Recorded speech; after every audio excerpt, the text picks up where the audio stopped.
Bonjour à tous, bienvenue sur SVM6. Donc on passe au tutoriel numéro 9, donc le tutoriel final.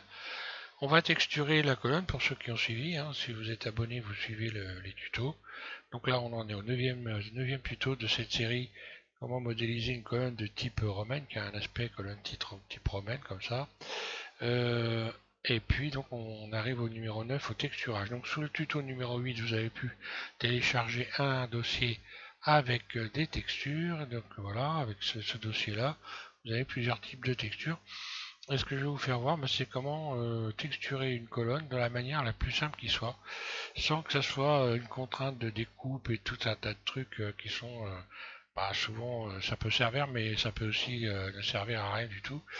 Donc il y a un moyen très très simple pour texturer un objet comme ça, surtout avec une texture qui est un peu quelconque, hein, qui n'y a pas de dessin particulier dessus, qui sont très élaborés, puisque là c'est en fait des textures marbrées, donc ça n'a pas de, il n'y a pas de liaison particulière entre des éléments, donc c'est d'autant plus facile.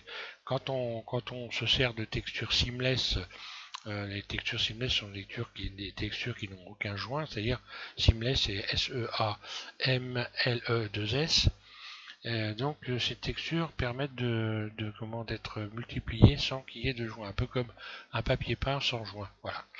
Et donc on va utiliser cette méthode-là pour pouvoir texturer notre colonne. Donc la colonne, on va déjà commencer par la joindre. Donc attention, pour joindre votre colonne, il faut donc bien faire attention d'avoir appliqué tous les modificateurs. Donc là j'ai encore plusieurs pièges, j'en ai profité. Voilà, je contrôle que tout va bien. Ensuite je vais tout sélectionner. A, j'ai pas de caméra, j'ai rien sur la scène, donc je peux très bien tout de suite faire joindre ici. Voilà, joindre, donc outils et joindre. Voilà. Donc maintenant je n'ai plus qu'une colonne et une pièce. Éventuellement, si vous n'avez pas le manipulateur en plein centre, vous pouvez toujours aller redéfinir l'origine vers géométrie, hein. Alors je vais le faire, voilà, ça bouge un peu, mais bon, c'est pas, c'est une moyenne en fait, hein, par rapport au nombre de vertices, je pense. Alors ensuite, on va le texturer. Alors pour le texturer, on va déjà cliquer sur matériaux ici, puis nouveau. Puis là, vous allez à la place du BSDF diffuse, vous allez. Alors attention, on est dans le mode rendu cycle, hein, parce que ça arrive souvent qu'on me demande pourquoi on n'a pas les mêmes outils ici sur l'interface de Blender, simplement parce que il faut se mettre dans le mode rendu cycle ici. Donc cliquez sur rendu cycle. En moyenne, beaucoup de personnes se servent encore du rendu Blender, et moi il y a longtemps que je ne m'en sers plus. Vous avez encore des tutos avec le modèle rendu Blender, hein, puisque moi j'en suis à plus de 700 tutos, donc je les ai laissés, parce qu'il y a encore des gens qui peuvent se servir du mode rendu Blender. Vous avez des personnes qui sont encore sous XP par exemple, et donc qui peuvent se servir encore de versions de Blender très très anciennes. Donc je laisse ces tutos là. Mais bon, en moyenne, là maintenant, on est dans le rendu cycle depuis un bout de temps, hein. Voilà, donc pour avoir ces outils là, ici, alors un clic gauche ici, on sélectionne donc à la place de BSDF diffuse, on va cliquer sur BSDF guidé, un clic gauche, voilà. Donc là, ça offre la possibilité, ça donne une possibilité d'avoir plusieurs réglages. Voilà, donc là, vous allez mettre tout à zéro. Donc vous mettez votre curseur de souris dans une fenêtre, soit vous tapez 0 à clic gauche. Alors ça, vous mettez tout à zéro, sauf IOR ici. IOR, là, ça, on le laisse à 1.45, voilà. Autrement, vous mettez tout à zéro pour commencer. Et ensuite, vous avez donc ici un petit point là, à côté de la couleur. Donc la couleur de base, il y a un point qui est là, un clic gauche dessus, et là vous allez sélectionner texture d'image.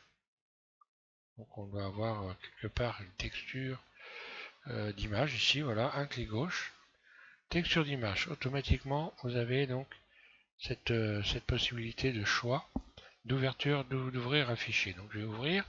Bon, moi je l'ai mis sur le bureau, donc je vais aller rechercher sur le bureau. Où c'est que j'ai mis les textures, moi?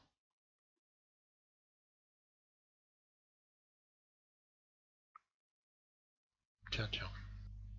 Oui, il va falloir que je me rachète des lunettes maintenant. Voilà, elles sont là sur le bureau, voilà. Donc je clique ici pour les voir, et puis je vais commencer par une qui est très dessinée par exemple, comme celle-là, pourquoi pas. Hop, un clic gauche dessus, ouvrir.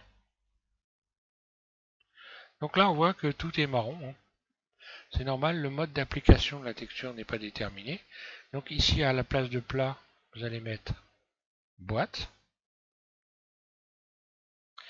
Et ici dans vecteur, vous allez mettre, cliquez sur vecteur, et vous mettez générer. Voilà, une fois qu'on a fait ça, on va en mode edit, on sélectionne tout et on va faire assigner. Voilà. Maintenant, si je me mets en mode rendu ici,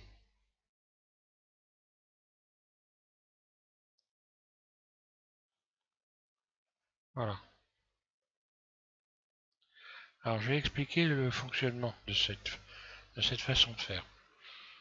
Là, en fait, vous pouvez imaginer, en faisant ça, que en sélectionnant boîte, vous avez mis votre colonne, on va dire, dans une cabine de peinture, et que la peinture est éjectée au-dessus, en dessous et sur les côtés. Voilà. Mais sauf que au lieu que ça soit de la peinture, c'est de la texture. Et voilà ce qui se passe. Alors il se peut quand on fait ça qu'on ait des rayures un peu bizarres. Et à partir de là, on peut modifier ici, en fait, en modifiant cette valeur, on peut venir cacher un peu des éventuelles, on va dire, déformations ou choses un peu bizarres. Donc là, ça a tendance à fondre les éléments. Donc forcément à un peu alléger la texture, hein, alléger les dessins de la texture. Mais voilà, ça donne ça. Donc après, vous pouvez aller choisir toutes les textures que vous voulez, hein. Donc là, moi je les ai mis. Alors pensez une chose, ici à aller dans Fichier, Données externes et puis Empaqueter. Donc là je ne vais pas le faire maintenant parce que je viens de désempaqueter. Empaqueter, comme ça vous aurez votre texture qui va rester dans votre fichier Blender pour la suite lorsque vous allez l'ouvrir. Et puis là, on va aller chercher les autres textures. Tiens, allez, soyons fous, colonne, voilà. Alors là, je viens d'utiliser celle-là, je vais mettre celle-là, on va regarder ce que ça donne. Il faut attendre un petit peu. Et voilà, j'ai un autre aspect. Alors là, je peux également rajouter de la brillance. Donc là, en mettant un petit peu de spéculaire. Voilà, j'appuie en continu à gauche dans la fenêtre ici, hein, à gauche de ma souris. Donc là, je viens de rajouter de la brillance, on le voit ici sur le bord, hein. Et un petit peu de métallique, très peu, hein. Ça c'est pas des choses qu'il faut y aller avec parcimonie, hein. Voilà, et là je vais obtenir un brillant. On va attendre un petit peu que ça travaille.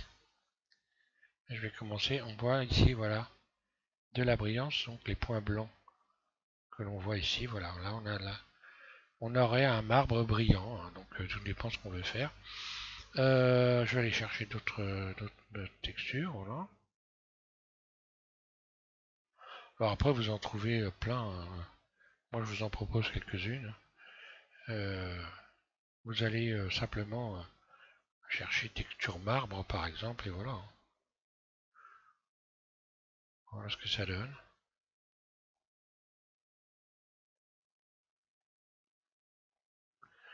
Et donc je vais prendre une qui est assez dessinée. Moi je vais garder celle-là après tout.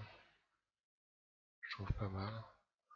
Alors après il y a des moyens encore d'aller travailler la texture. Bon là je considère que en fait que vous apprenez en quelque sorte. Et donc je vais pas en rajouter parce que après on peut aller dans l'éditeur de notes, donc j'ai pas envie de continuer à faire peur à tout le monde avec ça parce que c'est vrai qu'on peut travailler les textures, hein. Là c'est vraiment le truc basique, simple. Voilà, on se casse pas la tête, on est arrivé à texturer notre colonne. On peut quand même considérer que le texturage là est propre, hein, est acceptable. Voilà, on a un rendu qui est sympa. Voilà, je vais revenir ici. Ah, là c'est un peu en train de ramer, voilà. Elle est un peu lourde.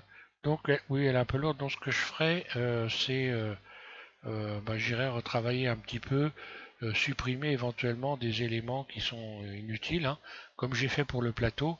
Bon, quand on regarde le maillage de la colonne, il est quand même conséquent. Je pourrais le réduire quand même, enlever un certain nombre de rayons dessus, hein, qui sont inutiles. Mais bon, voilà ce que ça donne. Alors en moyenne, ce qu'il faut bien penser, c'est essayer d'avoir un équilibre. Quand vous regardez votre colonne, que vous allez la monter quand même, essayez d'avoir un équilibre dans la colonne. Vous voyez qu'elle est là, elle est conique par rapport à la base ici. Je suis très légèrement plus large que le haut ici. Évidemment, il ne faut pas avoir un chapiteau très gros par rapport à la colonne. Donc il faut estimer, essayer de trouver un ensemble harmonieux, évidemment, hein. Donc le mieux, c'est encore de regarder les colonnes, comment elles sont constituées. Vous en trouvez facilement des images de colonnes. Et puis, voilà, d'essayer de proportionner vos éléments de manière à ce qu'il y ait ce soit harmonieux, hein. J'aurais pu même là j'aurais pu agrandir peut-être un petit peu le chapiteau. Je l'ai un peu aplati. Je l'ai peut-être aplati un petit peu trop, mais bon. Voilà, hein, c'est surtout pour la démo de la texture, hein, que je vous fais ça, voilà. Voilà donc pour cette série de tutos, bah, je vais m'arrêter là. On passera à une autre série d'autres choses, de je sais pas quoi, pour l'instant. Et je vous remercie de suivre SM6. Je vous remercie également les nouveaux abonnés, vous êtes très nombreux. Vous êtes de plus en plus d'ailleurs à regarder la chaîne, hein, et les tutos. Donc je vous remercie tous, hein. Et puis encore une fois, ben, je vous souhaite à tous une bonne et heureuse année. Et donc, une belle réussite avec Blender. Voilà, merci.